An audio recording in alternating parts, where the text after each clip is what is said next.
నమస్తే welcome to reflection news. ప్రధాని నరేంద్ర మోదీని బీజేపీ మాతృ సంస్థ ఆర్ఎస్ఎస్ నియో ఫాసిస్టుగా పార్టీ పరిగణించడం లేదని సిపిఎం తన రాజకీయ ముసాయిదా తీర్మానంలో పేర్కొనడం సంచలనంగా మారింది. అయితే ఈ నిర్ణయంపై కాంగ్రెస్ మిత్రపక్షం సిపిఐ తీవ్ర విమర్శలు చేస్తున్నాయి.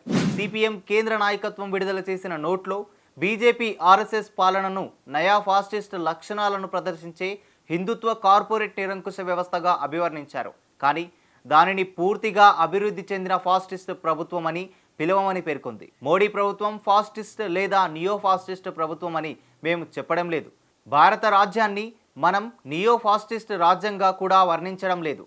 ఆర్ఎస్ఎస్ రాజకీయ విభాగమైన బీజేపీ 10 ఏళ్ల నిరంతర పాలన తర్వాత బీజేపీ ఆర్ఎస్ఎస్ చేతుల్లో రాజకీయ అధికారం ఏకీకృతమైందని, ఫలితంగా నియో ఫాసిస్ట్ లక్షణాలు మాత్రమే వ్యక్తమయ్యాయని మేము స్పష్టంగా చెబుతున్నాం అని సిపిఎం పేర్కొంది. ఏప్రిల్లో జరిగే 24వ పార్టీ కాంగ్రెస్ సమావేశానికి ముందు పార్టీ రాష్ట్ర యూనిట్లకు పంపిన రాజకీయ తీర్మానాలపై పార్టీ ముసాయిదా నోట్లో దీనిపై వివరణ ఇచ్చింది.